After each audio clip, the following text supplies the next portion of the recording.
Welcome back, everybody. Today I'm going to paint up the Marder 1A2, and this is from the Bob Mac 3D West German Kickstarter. Now you'll see I marked this as an early version, and in the 70s when they started upgrading the Marder 1 to the A2 configuration, it was still this gray-green color, wasn't camoed yet, and most importantly, it was not outfitted with a Milan yet. And so to paint this up, I am going to have just some quick steps. My goal here is to paint this up fairly quickly so I can get it on the table. I'm going to prime it.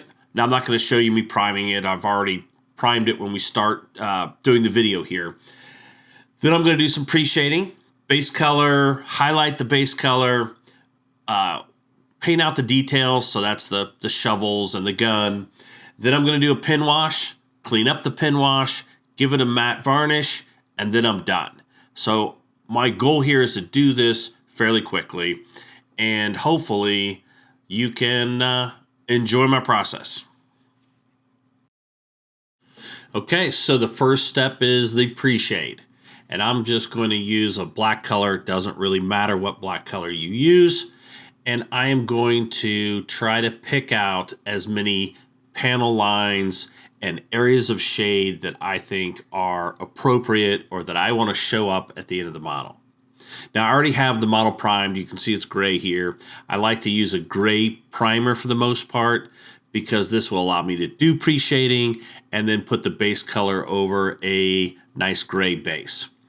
So here I'm just mixing up some black paint. And again, I'm going to pick out anything that I think needs a shade or really needs to be defined. And usually this is all the panel lines. This is around any hatches. This is definitely the lower part of the vehicle. So this is tracks. This is underneath the hull. This is wheels, road wheels, things like that.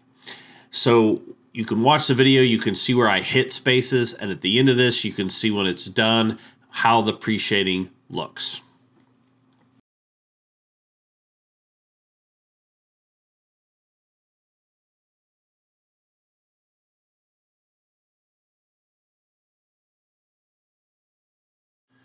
At this step, I'm going to put on the base color, and I picked a Vallejo US dark green, and it supposedly has a really nice gray green to it, which is what the German armor was painted. And so hopefully this works out well. Now I'm just going to paint over the entire model. I am doing it in light coats so I can control how much coverage is going on the model. I want the pre-shading to show through, but not be obvious. And so as you watch me here, you can see how I'm covering it up, and I blend it together so that the pre-shade looks darker than the rest of the base coat, but it's not obvious. You don't see the lines necessarily. So sit back and enjoy the painting.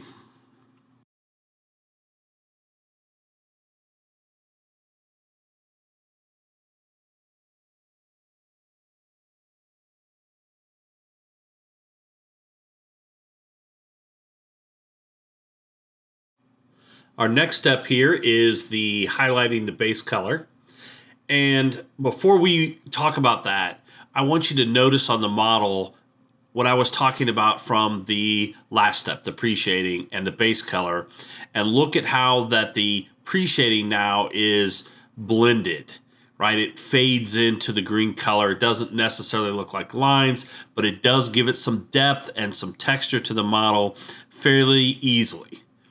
So now for the light color, the highlights, I'm going to mix in yellow with the base green color. I like to add yellow because it brightens the green. If you add white, it certainly tones down the green, but I think it makes it a little dusty looking, a little muddy looking, and I like a brighter highlight.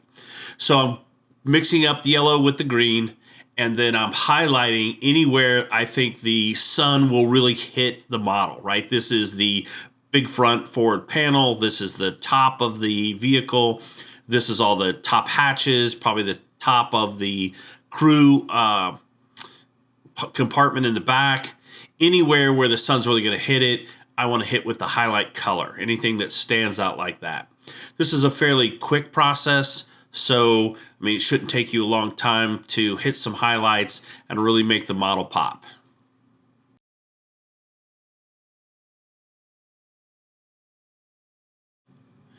In this step, you paint any detail that you can find. And because vehicles like this are primarily green, it tends to, not look, it looks dull.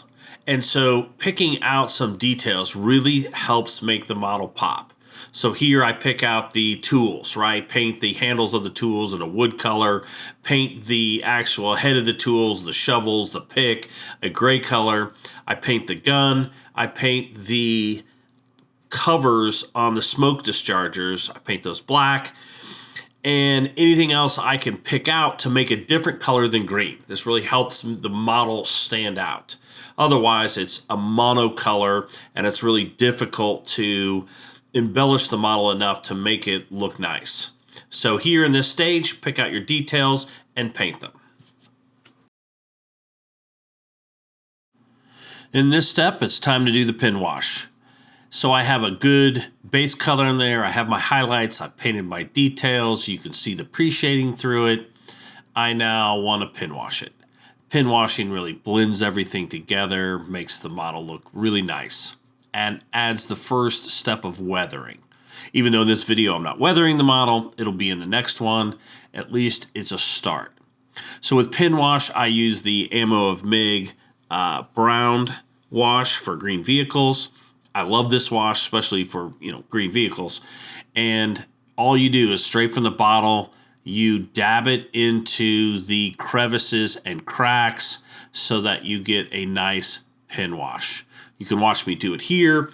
It takes a little bit of time. It's not the most enjoyable step of the process, but it is extremely effective in making the model look really nice. So watch me do the pin wash here, and we'll take a look at it when the pin wash is done.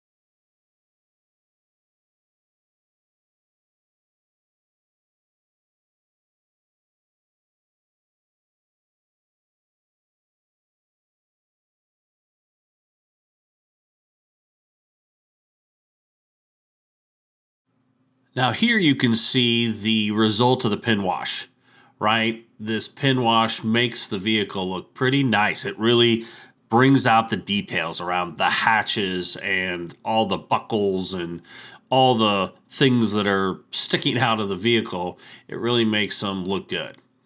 What I'm doing here is a pin wash cleanup.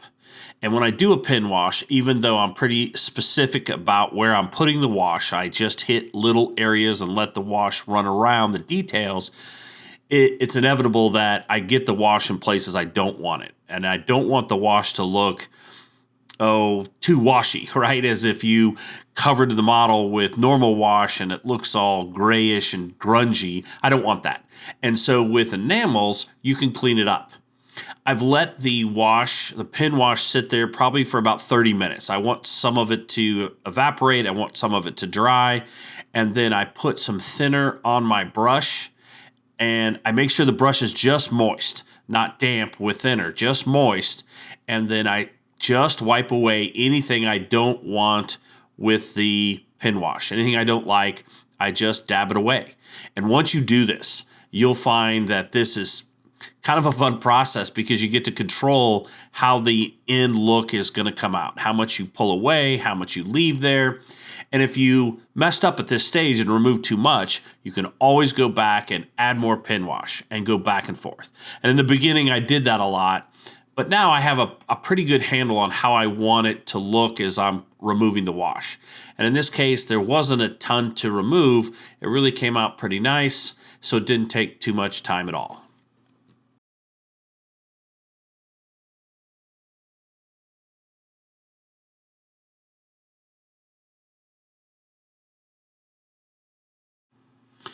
And here's the final result. The only thing I did after doing the pin wash cleanup is to do a matte finish.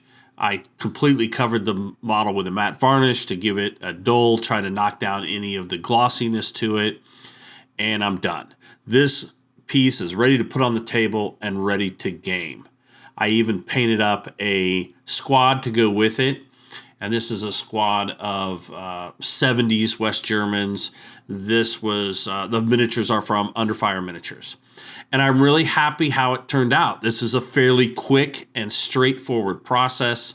And I knocked this out in a minimal amount of time. And I think it really looks nice on the table. So if you enjoyed this, please like and subscribe to our YouTube channel. Please, by all means, check out our Kickstarter where you can get this STL file so you can print it off yourself and paint it up yourself and enjoy starting to build a West German army. Thanks for watching.